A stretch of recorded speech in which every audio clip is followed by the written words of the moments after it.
Hi, Lauren. Okay, so I'm just going to start and tell you the few things that you're going to need. I have a few excess tools that are on the table. So I assume first you have your ballast, right, which is the light fixture. And when you open it up, it's going to reveal some guts. And hopefully you have something that looks pretty much just like that, a white and a black. And all your wires are going to have a white, a black, and a green, which is your ground. In terms of tools, you can get away with just a pair of wire cutters, but you're going to have to just be really gentle about what you do when you strip the wires. There's one tool that will really just do the job for you. Is this one. This is a wire stripper, and you have these different holes in here that really allow you just to strip the outside of the wires. And it keeps all the copper good and doesn't fray off everywhere. So, and also this little point in the middle is a great cutter. So it really lets you cut the wires and strip them very well. It even has nice little, they're kind of expensive. At Home Depot they're probably like 15 bucks. But you can get away with this. You can find a cheaper pair of these, but I really like this kind. You put them in your hand, you'll just feel cheap ones and nice ones, but this is just a cable cutter, so it's just for cutting cable. I just like having it because I use it a lot. A utility knife or something sharp, X-Acto, I don't care, it's gonna be good to have. And of course you're gonna need your extension cord, and you're also gonna need a drill. And with that drill, a bit for your screw, a bit for your screws, and a drill bit. And the drill bit is for when installing this into your ceiling. The first thing what I'm going to do is you'll see I have wooden rafters like this, and literally I can just go ahead and see these holes here. You can drill more holes in the top. Nobody will see the top ever, right? So just friggin' drill a hole wherever you want it. So if you need one down here in the end, I like having two. Two screws usually works just fine. And then you can go ahead and just friggin', drill it straight into the ceiling. So this will end up being drilled straight up there, There's an example. I have one over there and one over there. I installed those two. The other is where it came in my studio. This is my studio. That's my brother. He's tattooing down there. So, first thing you really need to know, and that's going to help you understand the whole process, is once you take the guts of the cord apart, you should just go ahead. This is, I think, a 40-foot cable. It was pretty cheap. I think $9-10 bucks.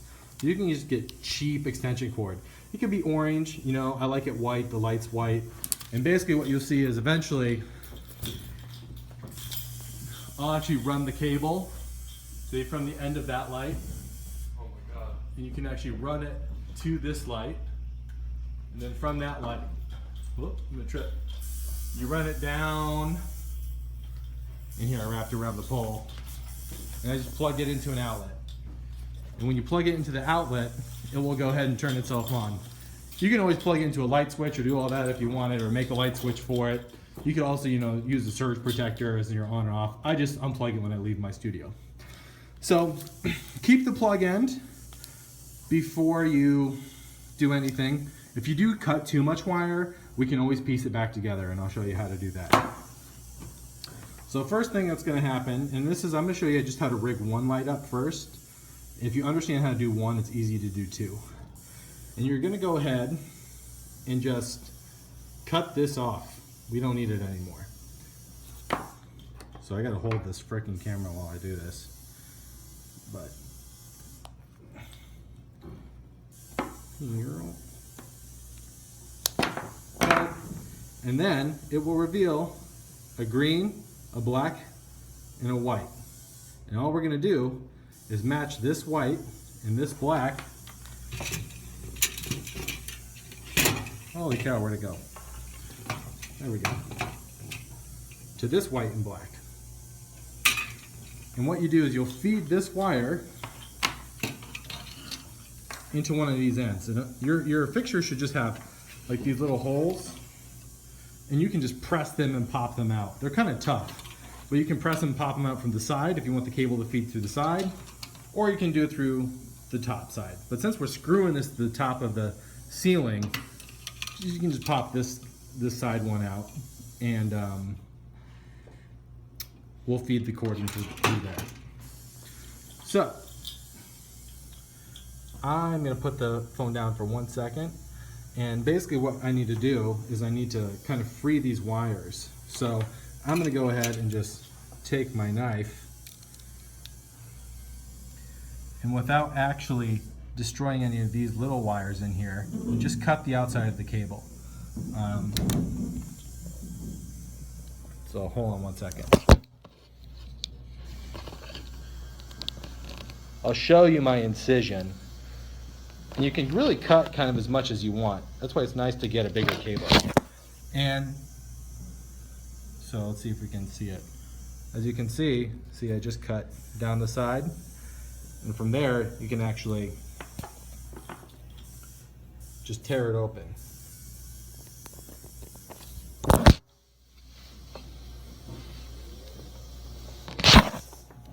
See?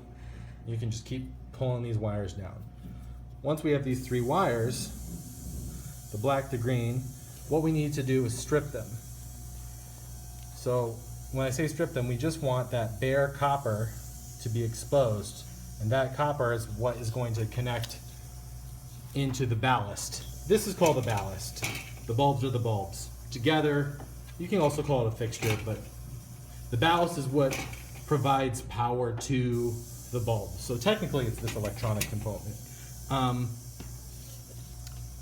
Let's see if I can do this. So when stripping these, there. When stripping these, what's nice about the wire stripper is you can go ahead and select the gauge size of the wire. And I always go, you can just really do it by feel, right? So I'll go ahead and, that one's too big.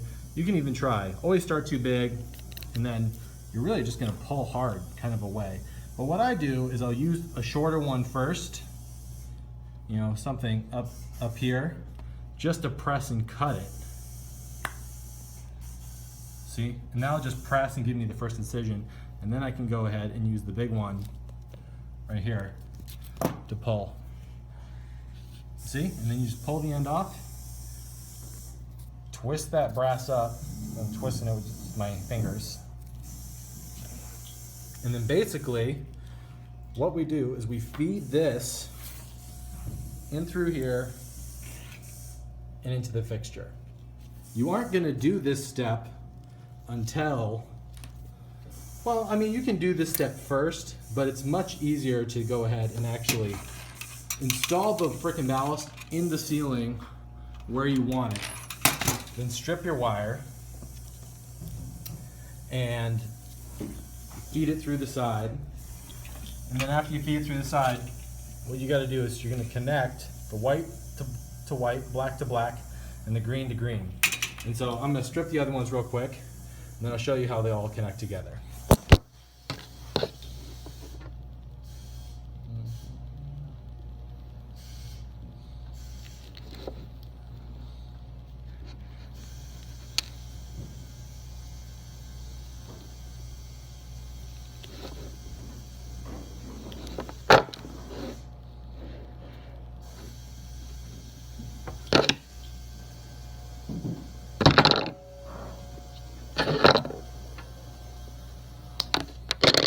All right, here are my cables stripped, excess of the white kind of taken off, and I'll feed it through the side of my fixture. You can choose whatever side, When you have the light installed into the ceiling, and you have the ballast up there, it'll be easier for you to decide which side you're going to go into or how you're going to connect more than one together. So I'm just going to go in through the side right here.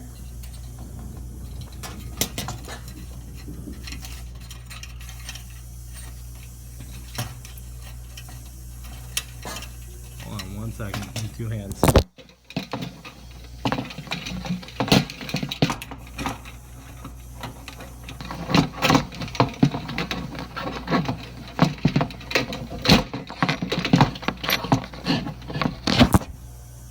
See?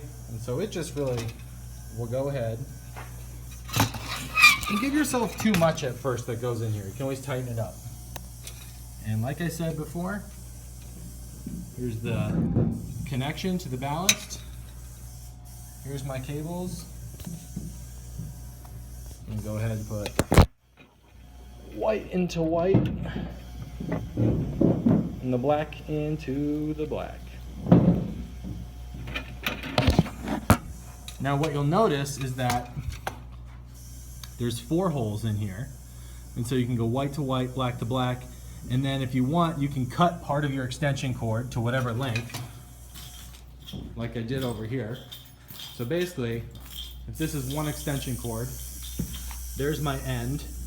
I've got excess actually, and it's wrapped up and connects to there. And I've got that 1 white, 1 black, and green connected to that ballast. And then I have another cord going to the other ballast over there, and the other end just feeds into that light, and the other black hole, white hole, and green just connect together. And then you're only gonna use the 2 holes in that one. We're using all 4 over here, and then you just chain them together. So you have to decide how much of the cord you're gonna cut and use or need from this light to that light. And then I just kind of keep the rest or the excess as much as I need around for this. Just if it's long, it's long. You can wrap it up, whatever. You know, it doesn't need to be perfect.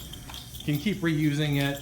You know, if you go from one venue to the next and you don't want to buy new cords or more cords, you can just keep using and splicing things together. I'll show you how to splice things together in another video. You can just use little connectors like this, you know, and this will just be 1 for the blacks, 1 for the whites, 1 for the greens. So the green, which is the ground, oh, I have misplaced a small green screw. It doesn't need to be green. Hold on 1 second. Oh, I freaking lifted it up in the air and it's on the ground somewhere. This is my studio, by the way. It's fucking crazy mess right now. A little wood shop area. Oh, found it. Ding, little green screw. Probably will come in your ballast. And it just is gonna go ahead and, it'll be right here. There'll be like a little thing that probably says ground, G-N-D. You know. And basically what happens with that is, this is how you ground the circuit. So you just take your green and you'll stick it under the screw and then just screw that screw down. So this will be pressed down and screwed in. I'll screw it real quick to show you.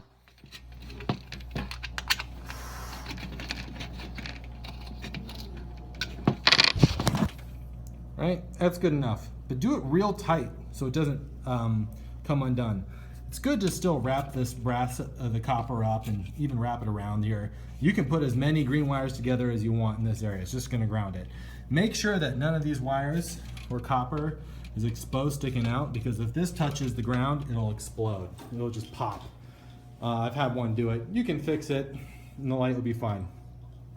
So now you have all these wires and all the shit sticking out. And this is actually probably the most arduous part. It's just stuffing all the damn wires into the thing, along with your new cable, and just putting the cover on. So I'll put the cover on real quick.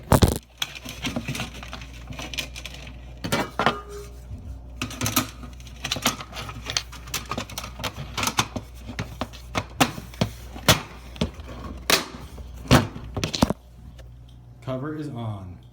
This is my cable, right? So I can plug this into the damn wall now, and it will turn on the bulbs. Let me grab some bulbs and I'll show you how it works. And hopefully that should be enough for you to understand the process. While I'm grabbing some bulbs.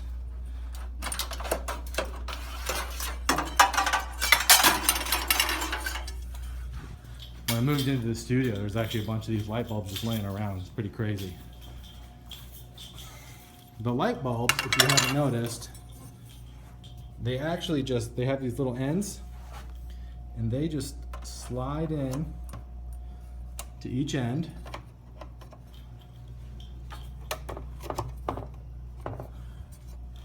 And then you just twist. When you feel it lock in place, it's done.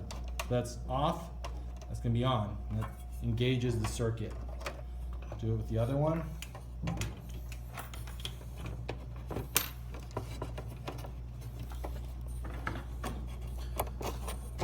You want them to be pretty tight, it's fine, you know? If they're a little loose, that's okay. You know, as long as they go on, that's all that matters. And now, I'll plug this damn end in, and that light is on. Hopefully that works for you. Sorry it's such a long video. Bye.